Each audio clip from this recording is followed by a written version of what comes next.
Welcome to this virtual lecture.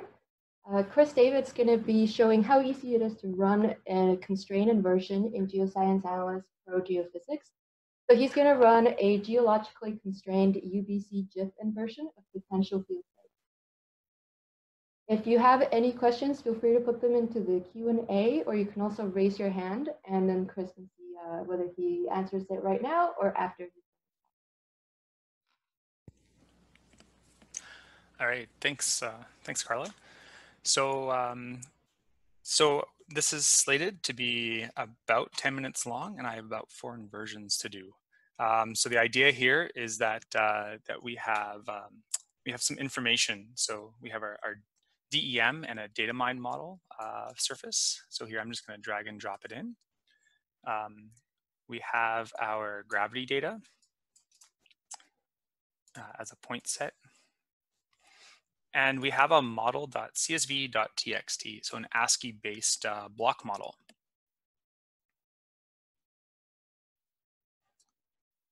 And that's what we're going to start with. And so that model has a rock code that has been prepared by someone, most likely a geologist, and it has been imported and exported through some type of geologic modeling software. So what we want to do is put this information into a UBC-based inversion. So before I do that, though, what I really want is to do a blind inversion. So I don't want to put anything into the inversion yet, just to see what we get. So far everything's been free, and this is where the Pro Geophysics comes in. So I'm going to use something called GIF tools, which helps us interface with UBC inversions. I'll tell it the type of data my points are, and I'll bring in my model, and I'm just going to invert straight on the model. To create an inversion, I'm just going to go inversion.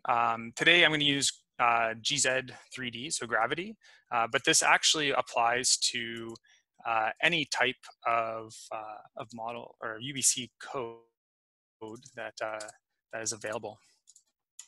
We need to put the file somewhere, so I'll aptly name it inversion and probably forget where it is later. I'm going to edit options. So I need to set some very specific options here. Mostly, it's going to be my mesh, which is my model, my observed data, which is gravity, and my topography data. I'll do depth weighting. I'm going to turn off the wavelet parameters because it's a pretty small model anyway. I need to set my length scales at roughly 3,200 meters. That's about 4 cells, which is kind of a normal width apart. And that's it. So because the data came in from the gravity data as a UBC gravity data file, it already has an assigned uncertainty. So I'm good to go. So I can actually just write and apply files.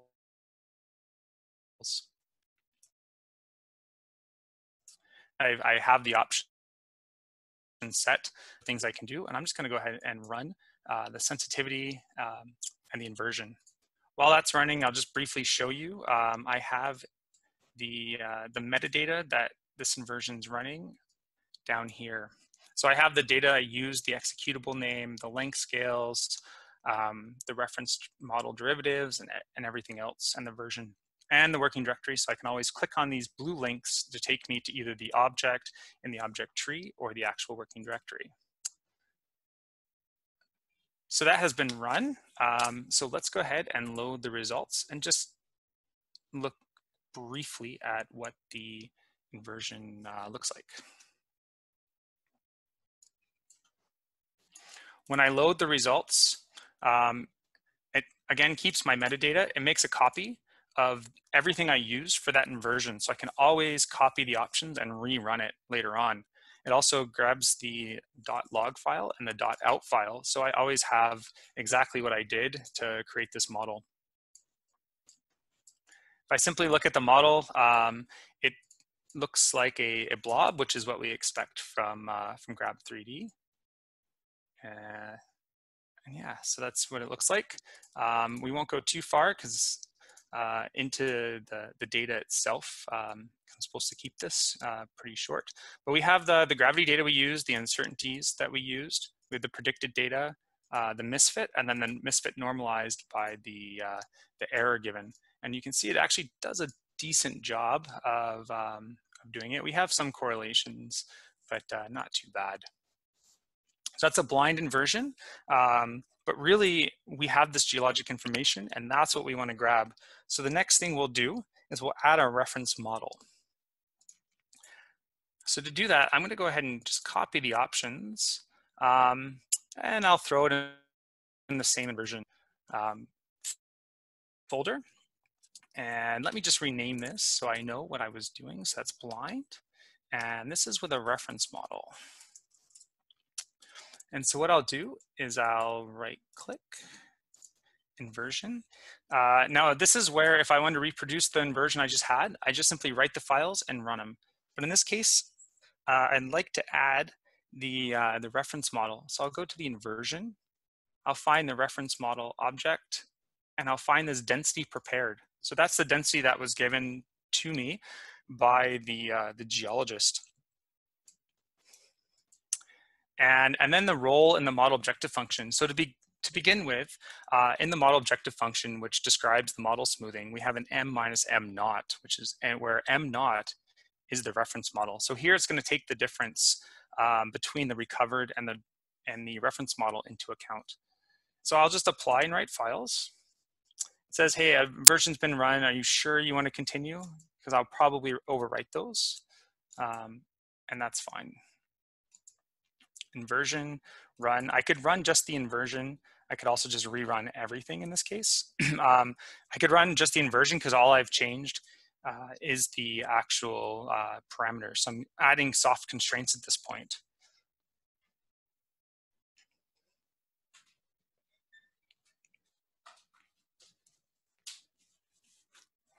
And so this should take about one iteration. And again, I'm using the reference model as this 1 minus m naught. Let's just take a quick look at that guy first. So this is the reference model, and you can see the data colors here go from minus 0.04 up to 0.26. Great. So the inversion's done. So what I'll do is I'll come here and I'll just load the results. So just like with the first one, I'll get the data, the topography, any predicted data with the misfits. I'll also have the recovered model, and it's going to give me the density prepared because that is the model that I use for the reference model. I'd like to put it on the same data type to make sure that the color stretch is the same. So let me just do that quickly. Great. So this is what we get when we use the inversion with the reference model. Here, this density prepared inside the inversion.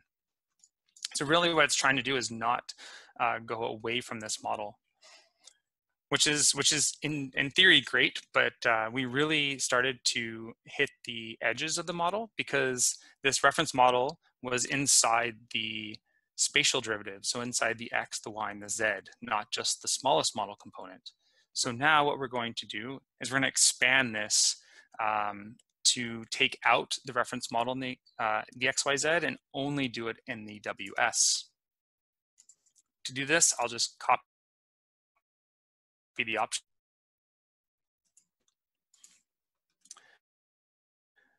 And we're going to do the reference model.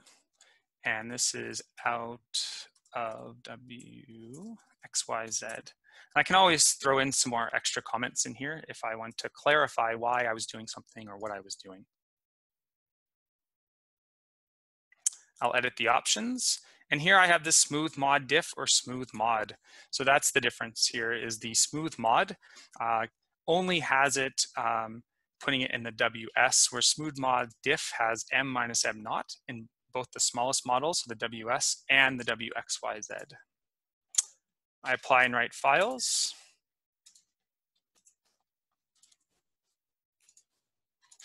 And I run.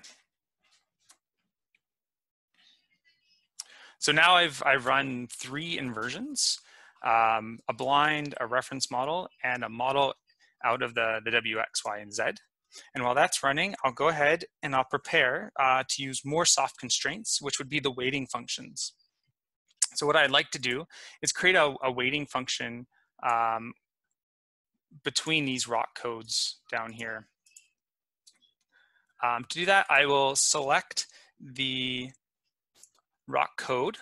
I'll build a constraint and go to face weights. And here I'm going to do it between the units. So what I can do is I can take out the reference model, and rather than that, I can say anywhere where the inversion crosses a boundary, a geologic boundary, I can either say make sure those 2 cells are similar or allow the a sharp contrast. And by allowing a sharp contrast, I would put something less than 1, which is what I'll do here. And so now we have weights. And so when we look, we have cells and then we have faces. So if we wanted to just briefly look at these things,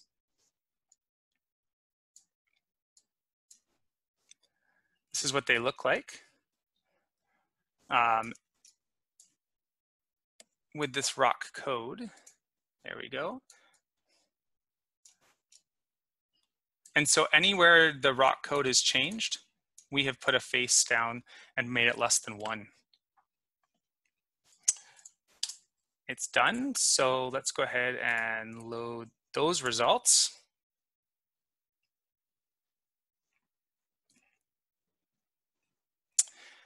And for sake of time, let's go ahead and copy those options. And I'll just one.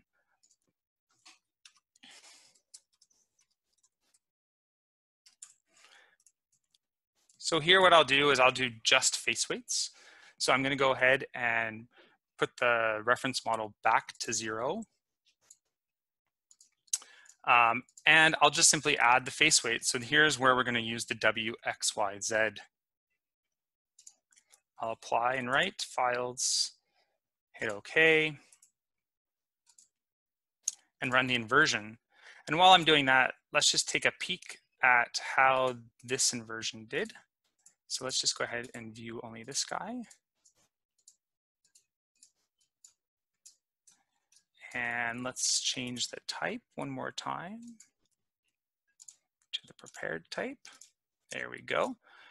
So you can see how that's changed. So rather than having the real sharp boundaries, because we have taken the reference model and we've gone to just WS, it tries to put a higher density where we had a higher density with the reference model, but it allows it to smooth out a little bit more. And so that's really the difference that we're seeing out of WXYZ and inside WXYZ. So for a long time, we had the reference model inside WXYZ. And so if you gave it a block, it would just give you the block back. But here we can really try to push the densities, susceptibilities, or conductivities towards a reference model, but allow it a bit to fit the data. Great. And so our final inversion's done. So let's bring the face weights in. So load results. And again, I have log files for all of these. So I know I'm flying through here, but we can always go back in and look. And one of the reasons why I have the log files and the model is so I can then compare the two. So here we have GZ 3D. I just need to reassign that. I'll do it to this type just so we can see what it looks like. So here we have softer constraints. So the data type, so the color stretch is on the reference model, but I did not give it the reference model. And that's an important aspect here. What I did do is I gave it the gradient, this rock code gradients on the faces. And you can see where it starts to really try to put breaks inside each specific model unit as it crosses those boundaries.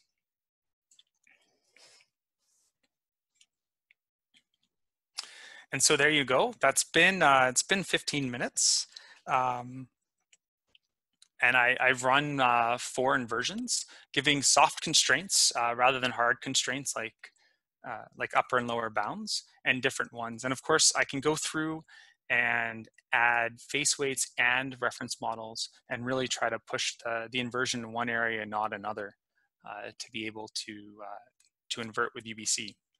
But it's a big step up from getting something that that has some geologic information back down to this blind inversion here.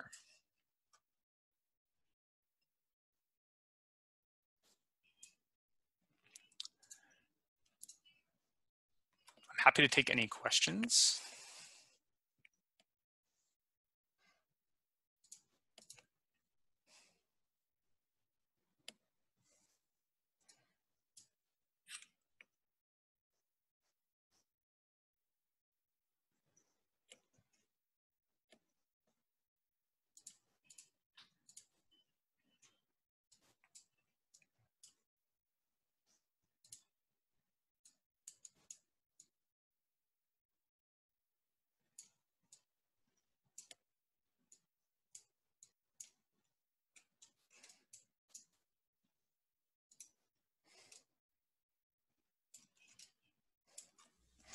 Okay. Oh, hey, someone's Chris. raised their hand. Yeah. Yeah, Rob here. So that was really interesting. I'm wondering, so you focused here on the regularization side. That's right. What's the ability to edit the data, and maybe you had those correlated areas of misfit? What's the workflow like for, maybe adjusting your error assignment there? Right. So that can be a whole nother workflow as you suggest. One way to do it is to pinpoint where those large values, or those large misfits are, and we can just push the inversion a bit more. So we could actually take those areas, divide the uncertainty, for instance, by half, and then put it back in. The other thing we could do is change the chi factor. Right, and so we could try to push it more and more, and perhaps it would start to fit those rather than overfit the other things.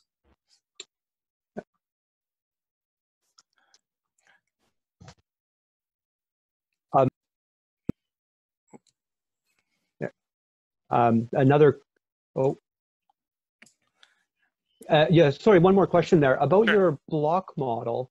Mm-hmm. Did the block model have to be one-to-one on your inversion grid? I missed that step. Could you take an arbitrary block model where the cells may not necessarily correlate exactly to your inversion mesh?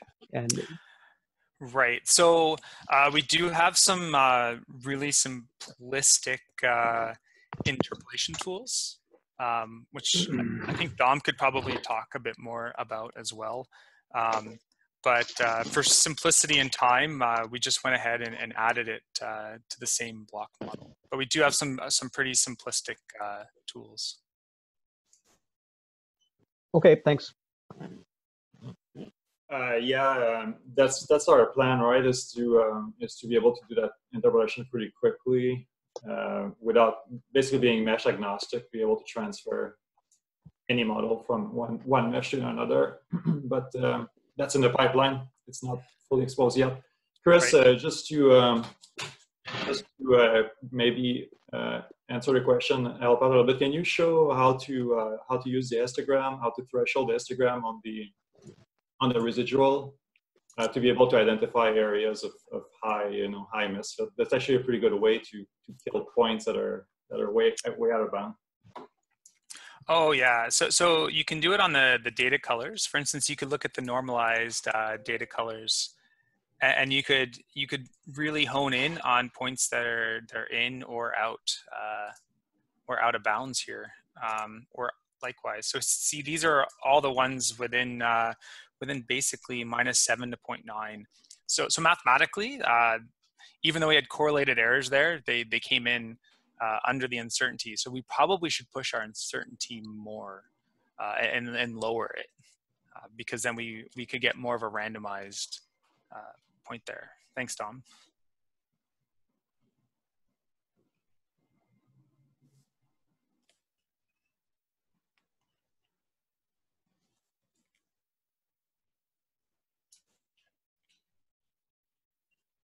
Okay, well, thanks for coming. Well done, Chris. That was really slick. Well, thank you, everyone. See you the next time.